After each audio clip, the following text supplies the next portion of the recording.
সালামু আলাইকুম। প্রিয় সকল দিনী ভাই, সকলে ভালো আছেন? আলহামদুলিল্লাহ, আমিও ভালো আছি। আমার আজকের টপিকের বিষয় সহিহ বুখারী থেকে মুহাম্মদ সাল্লাল্লাহু আলাইহি ওয়াসাল্লামের কিছু হাদিস বা সুন্নতি আমলের আলোচনা করব। এখানে শুরুতে অধ্যায় নম্বর 13 হাদিস নম্বর 20 বিষয় রাসূল সাল্লাল্লাহু আলাইহি ওয়াসাল্লাম বলেছিলেন, আমি আল্লাহ সম্পর্কে সবচেয়ে বেশি জানি। আয়েশা রাদিয়াল্লাহু আনহা থেকে বর্ণিত, রাসূল সাল্লাল্লাহু আলাইহি ওয়াসাল্লাম সাহাবাদেরকে কোনো কাজের নির্দেশ দিতেন, তারা বললেন, আমরা তো আপনার মতনই, আল্লাহ আপনার সামনে বা পিছনে গুনাহ ক্ষমা করে দিয়েছেন। সেটা শুনে তারা চেহারায় রাগের চিহ্ন দেখা গেল। সাহাবীরা বলেছিল, এই জন্য মুহাম্মদ সাল্লাল্লাহু আলাইহি ওয়াসাল্লাম রাগ হয়ে গেছিলেন। তারপরে তিনি বললেন, তোমাদের চেয়ে আল্লাহকে অধিক ভয় করি আমি সবচেয়ে বেশি, এবং আমি সবচেয়ে বেশি জানি। দেখা পাবেন আবু দাউদ, নাসাই এবং ইসলামিক ফাউন্ডেশন 19।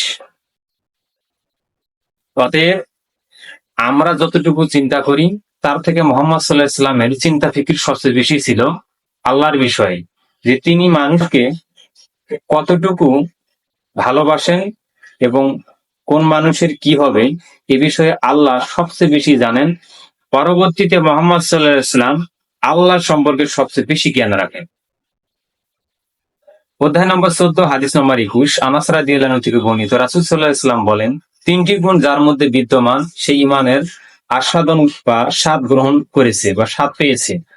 এক, আল্লাহ ও রাসূল অন্য সকল বস্তু হতে অধিক প্রিয় মনে করে। দুই, একমাত্র আল্লাহর জন্য কাউকে ভালোবাসে। কুফরীকে প্রত্যাবর্তনকে আগুনের নিক্ষিপ্ত হওয়ার মতোই অপছন্দ করে। সুতরাং এটা কত বড় বিষয় বোঝা দরকার। তিন বলেছি, হাদিস মুসলিম, বাইহাকি এবং দারাকুতনি। অধ্যায় নম্বর 15 হাদিস নম্বর 22 আবু সাঈদ খুদরী রাদিয়াল্লাহু আনহু থেকে বর্ণিত, রাসূল সাল্লাল্লাহু আলাইহি ওয়াসাল্লাম বলেন, জান্নাতীরা জান্নাতে, জাহান্নামীরা জাহান্নামে প্রবেশ করবে। এরপরে আল্লাহ বলবেন, যার অন্তরে সরিষা পরিমাণ ঈমান আছে তাকে জাহান্নাম থেকে বের করো, এবং পরবর্তীতে তাকে কোন এক নদীতে বা তার শরীরটা পুড়ে গেছে বা কালো হয়ে গেছে এবং তাকে কোন এক নদীতে নিক্ষেপ করা হবে। ফলে তারা কি হবে, মানে নতুন চারা গজার মতো গজে উঠবে,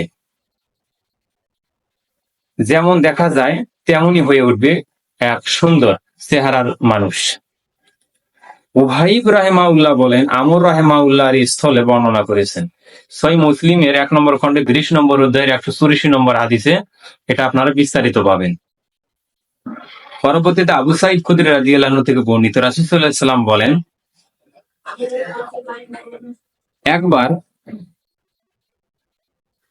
সামনে দেখলেন কিছু লোক কারো জামা বুক পর্যন্ত উঠানো বা কারো নিচ পর্যন্ত, এটা খাত্তাব রাদিয়াল্লাহু আনহু তার জামার অধিক লম্বা হওয়ায় টেনে ধরে আমরা সামনে নিয়ে এলাম, অর্থাৎ তারা আল্লাহ রাসূলের সামনে নিয়ে এসে বলল, হে আল্লাহ রাসূল, আপনি এর কি তাবির করেছেন? এখানে কোন একটা বিষয় উপস্থাপন করা হয়েছে তাকে নিয়ে আসার পরে, যে ইনি এভাবে আসলো কেন? তিনি বলেন, এ জামার অর্থ দিনকে বোঝানো হয়েছে। সহিহ মুসলিম হাদিস নম্বর 2390 নম্বর হাদিস, আহমদের 11814 নম্বর হাদিস।